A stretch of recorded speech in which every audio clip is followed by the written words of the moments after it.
The vast chamber of the Galactic Council buzzed with whispers as the human ambassador walked in. The massive room, with its towering crystal pillars and floating light orbs, made him look tiny. But Ambassador Tom Reed walked with steady steps, his gray suit neat and his expression calm. High Counselor Brightwing, an impressive being with shimmering feathers and multiple eyes, looked down from the raised platform. The Council recognizes Earth's representative, he announced, his translator converting his musical tones into standard galactic language. The Council members, representing over 200 spacefaring species, watched with mixed curiosity and dismissal. Humans were the newest addition to the galactic community, having achieved faster-than-light travel just 5 years ago. "Thank you, High Counselor," Tom said, his voice carrying clearly through the chamber. "Earth wishes to formally protest the recent settlement restrictions placed on our colony ships." Brightwing's feathers rippled in what the other council members recognized as amusement. "Ambassador, these restrictions are for your own protection. The regions you wish to colonize border several aggressive species. Your people's documented preference for diplomatic solutions suggests you would be unable to defend these territories." Tom's face remained neutral, but his hands clasped tighter behind his back. "With respect, High Counselor, humanity's preference for peaceful solutions should not be mistaken for weakness." Counselor Stoneheart, a massive silicon-based being, rumbled through his translator, "We have studied your history, Ambassador. Your species has spent the last century actively reducing military spending and promoting peace. You have no significant space navy, no planetary defense grid. The Council's duty is to prevent needless loss of life." What the Council didn't know was that back on Earth, in deep underground bunkers and classified facilities, humanity had never stopped preparing. They had learned from their bloody history that peace was precious precisely because it was fragile. Tom simply nodded. "We understand the Council's concern. However, we request these restrictions be reconsidered. Humanity has survived and thrived through challenges you may not fully comprehend." The Council members exchanged knowing looks.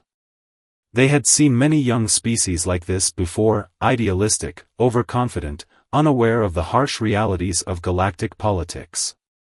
"Your request is noted, Ambassador," Brightwing said dismissively. "The Council will maintain its decision. These restrictions are final." As Tom left the chamber, he sent a brief message back to Earth Command: "Council remains unmoved." Proceeding with Phase 2. In their chambers, the Council members congratulated themselves on protecting another naive species from its own overconfidence. None of them noticed the small smile on Tom's face as he left, nor did they wonder why Earth accepted their restrictions with such little resistance. They would learn soon enough that humanity's dedication to peace came not from fear, but from intimate knowledge of war's true face. The galaxy was about to discover why Earth's history of warfare had made them masters of both peace and combat. They had simply chosen to lead with one while keeping the other carefully hidden, ready if needed. 3 months after the Council's dismissal of human concerns, the Outer Rim erupted in chaos. The Dawn Star colony, humanity's furthest settlement, went dark.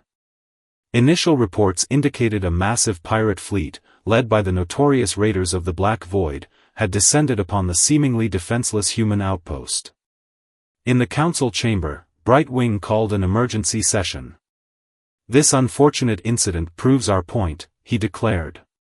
"Had the humans heeded our warnings?" A junior aide rushed in, interrupting the High Counselor. "Sir, you need to see this."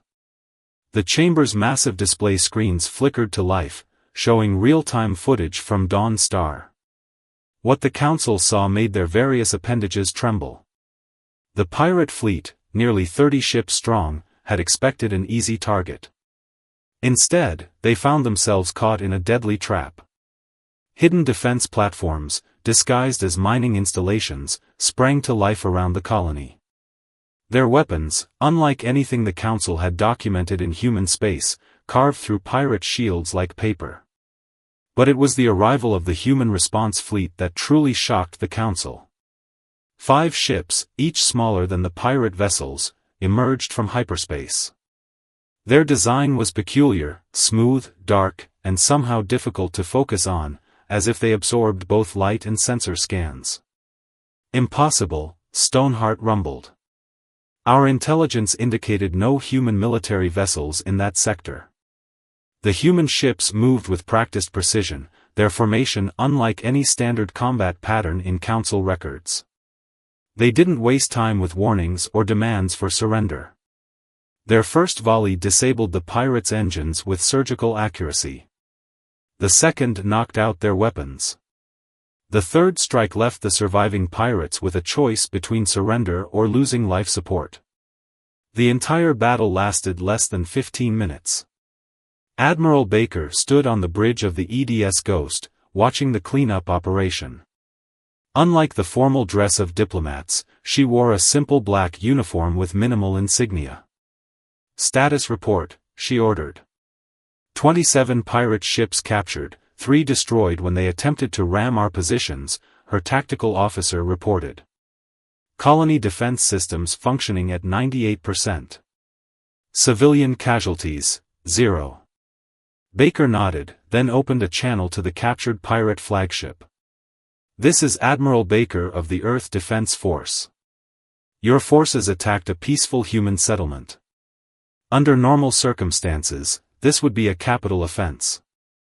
She paused, letting the words sink in.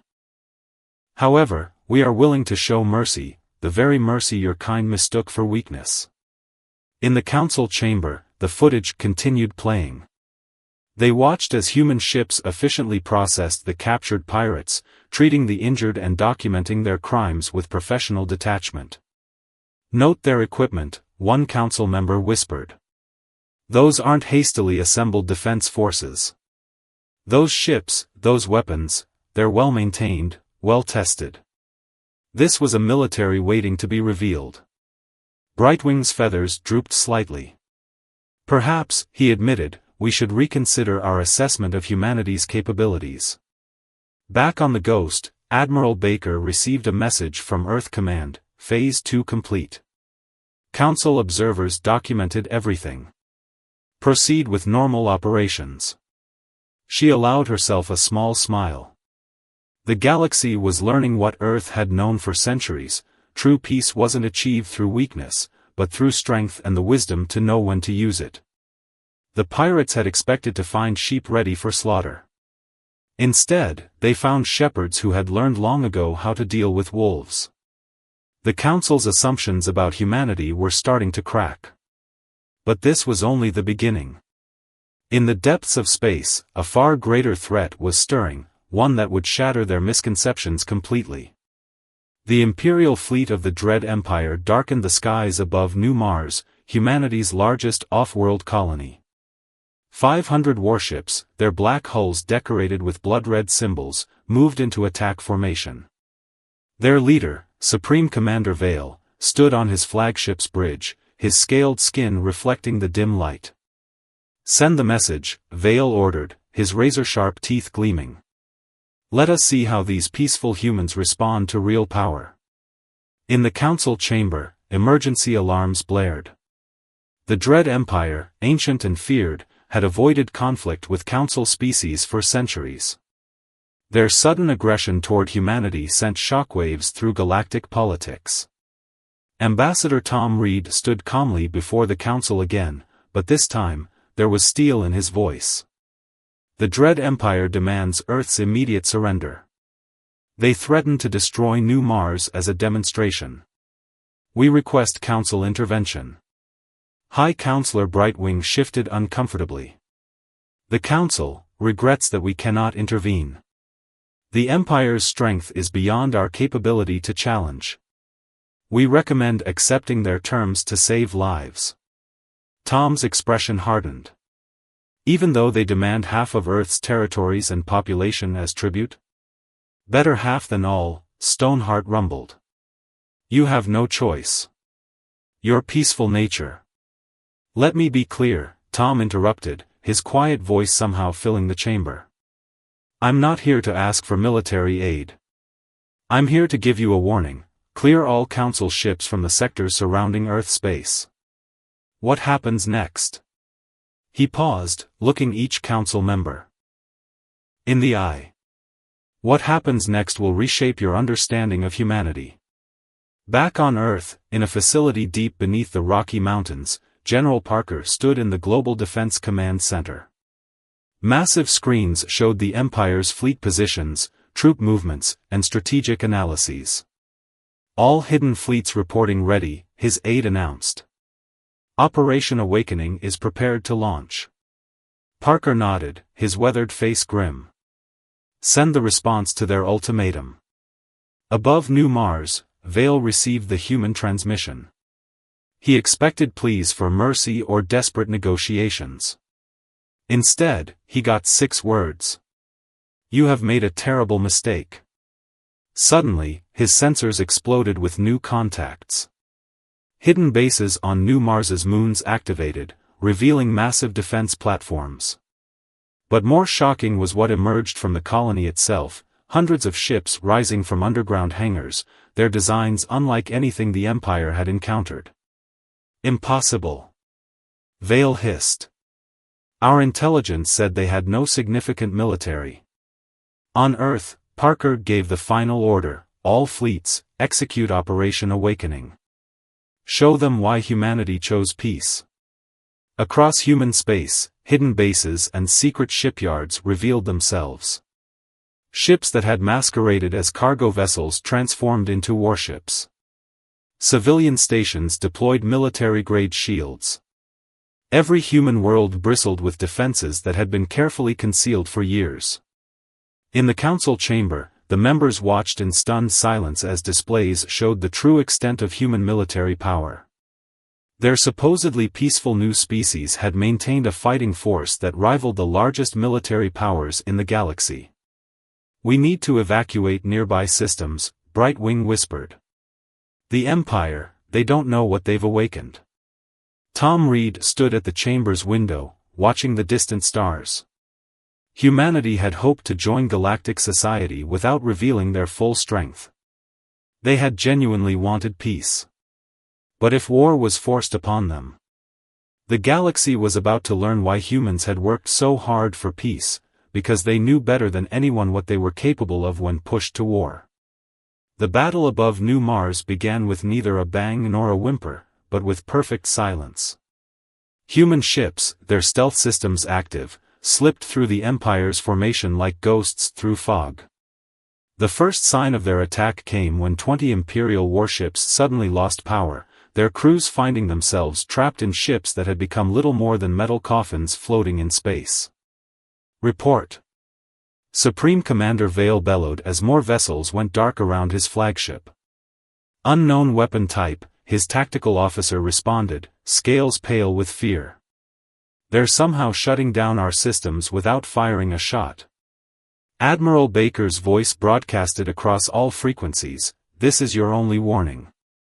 The devices attached to your disabled ships can trigger a complete reactor collapse.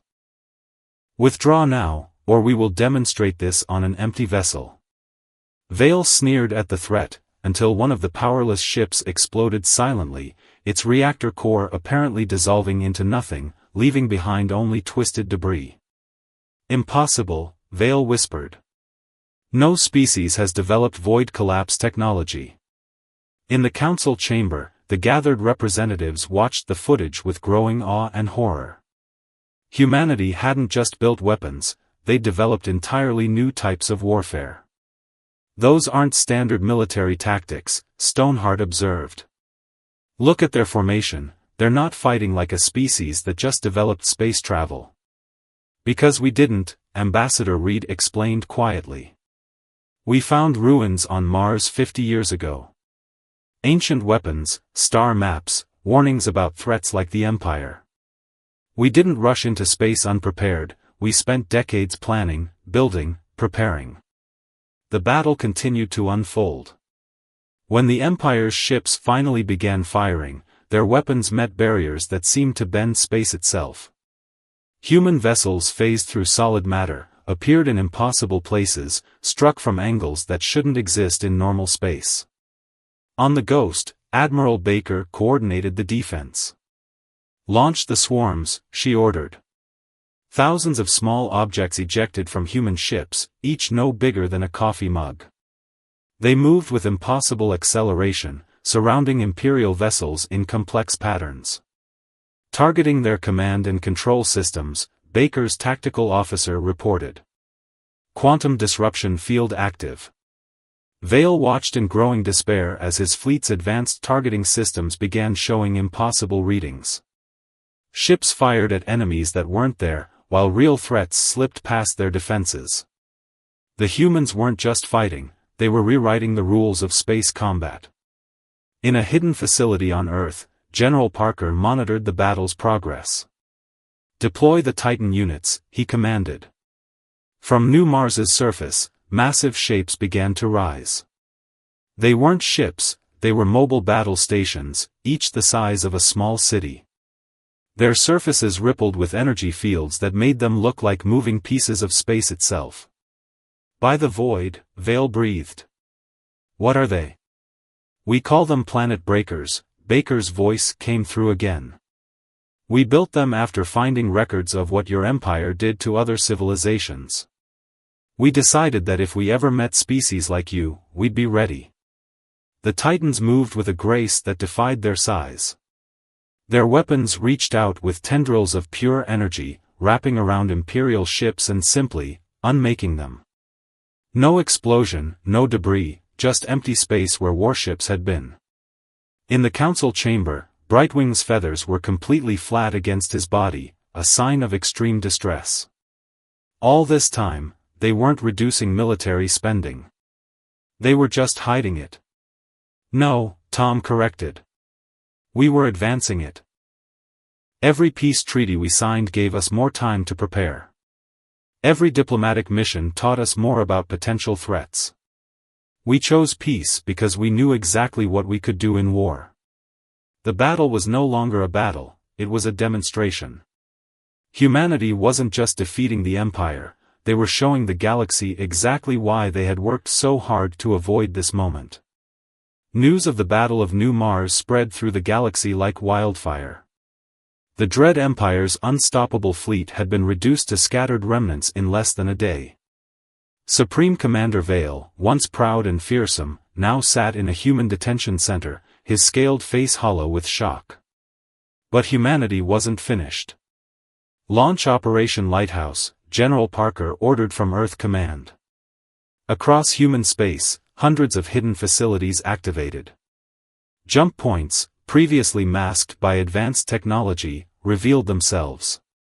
Through these gateways poured more ships, more Titans, more evidence of humanity's true power.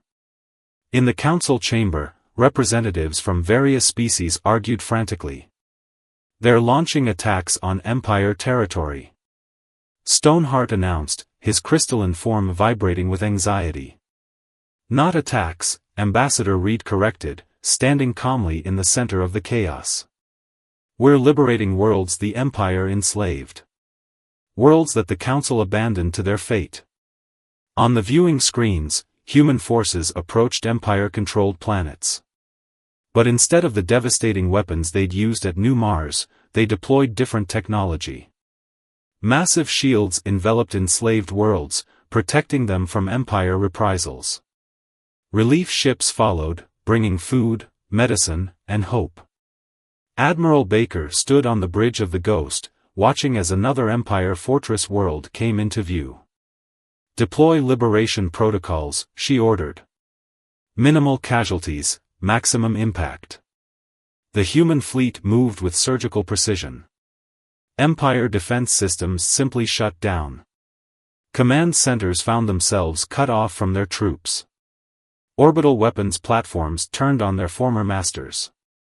It wasn't just military superiority, it was a complete dismantling of the Empire's power structure. "How?" a council member asked Reed. "How did you hide all this?" "We learned from Earth's history," Tom explained. "Every major conflict taught us something. World War II showed us the power of industrial mobilization. The Cold War taught us about hidden arsenals and proxy conflicts. Modern warfare showed us the importance of information control. He paused. But most importantly, we learned that true strength lies in knowing when not to use your power. Reports flooded in from across the galaxy. Species that had suffered under Empire rule for generations found themselves free. Trade routes, long controlled by Imperial forces, opened to all. The galaxy's balance of power shifted dramatically in just a few days. In the detention center, Vale received a visitor. Admiral Baker walked into his cell, carrying a data pad. "Why?" Vale asked, his voice hollow. "Why pretend to be peaceful if you had all this power?" "Because peace was always our preferred option," Baker replied. "We built weapons hoping we'd never need them. We developed technology to prevent wars, not start them. Everything you've seen, it was all designed to protect, to defend." On a liberated Empire world, locals watched in amazement as human ships transformed into floating hospitals and aid stations. The same technology that could unmake warships was now being used to rebuild cities and restore ecosystems damaged by Empire rule.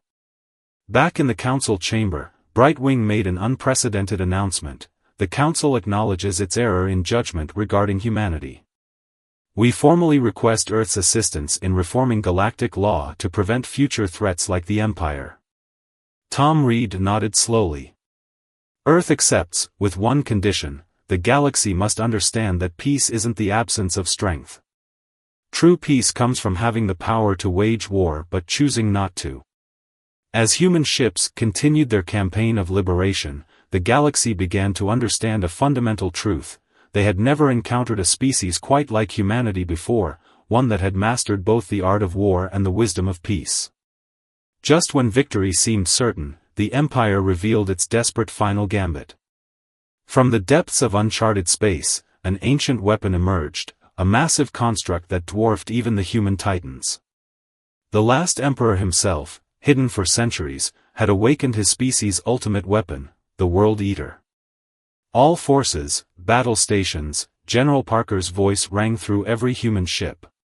"This is what we've trained for." The World Eater lived up to its name. Its first demonstration came at the edge of Empire space, where it consumed an entire uninhabited planet, converting its mass into pure energy to power its weapons. The display was meant to force humanity into submission. Instead, it confirmed their worst fears about the Empire's true nature. In the Council chamber, panic erupted. That technology was forbidden. Stoneheart boomed. "The ancient laws mean nothing to those who crave power," Ambassador Reed finished. He turned to Brightwing. "Evacuate all Council species from the sector.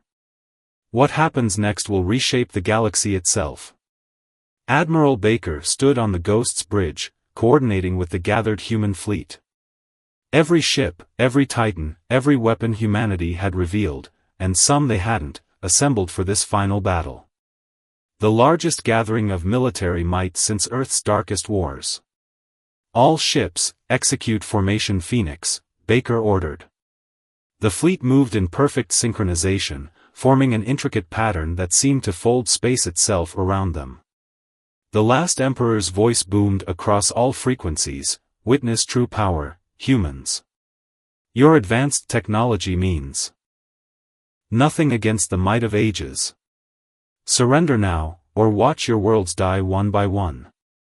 General Parker's response was simple: enable Project Prometheus. Across the human fleet, new systems activated. The ships began to glow with an inner light that seemed to bend reality. The Titans transformed, their surfaces flowing like liquid metal, revealing forms that even the Council had never imagined possible.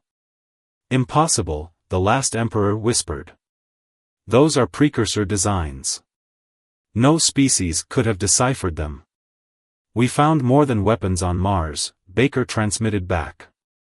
"We found their knowledge, their warnings about beings like you. We spent 50 years learning not just how to use their technology, but how to improve it." The battle that followed defied description. The World Eater unleashed powers that could shatter planets, but human ships phased through the attacks like ghosts. Titans transformed into pure energy and back, striking from dimensions the Empire's sensors couldn't even detect. In Earth Command, Parker watched the battle unfold. "Deploy the final countermeasure," he ordered. From within the human fleet, a single ship emerged. Smaller than a Titan, smaller even than the Ghost, it moved with impossible speed directly toward the World Eater's core. "What are they doing?" Brightwing asked in the council chamber, watching the footage. "What humanity does best," Reed answered quietly. "Finding a way to end conflicts without destroying everything." The small ship reached the World Eater. There was no explosion, no dramatic flash of light. Instead, ripples of energy began spreading across the ancient weapon's surface. Its power started to fade, its massive form beginning to shift and change. "What have you done?" the last Emperor demanded, his voice shaking for the first time. "We didn't just learn how to use precursor weapons," Baker responded. "We learned how to reprogram them. Your World Eater now serves a new purpose, preserving life rather than destroying it." The massive construct's transformation completed. Where once floated a planet-destroying nightmare now hung a massive station, its energy already being redirected to restore the worlds the Empire had ravaged. 1 month after the World Eater's transformation, the Galactic Council convened its largest session in recorded history. Representatives from every known species, including many former Empire worlds, gathered to witness something unprecedented, the last Emperor himself, stripped of his power, standing before the assembly. Admiral Baker and General Parker flanked Ambassador Reed as he addressed the chamber. The room that had once dismissed humanity now hung on their every word. "The Empire's reign of terror is over," Tom announced, his voice carrying the weight of authority earned rather than demanded. "But we aren't here to simply celebrate victory. We're here to build something new."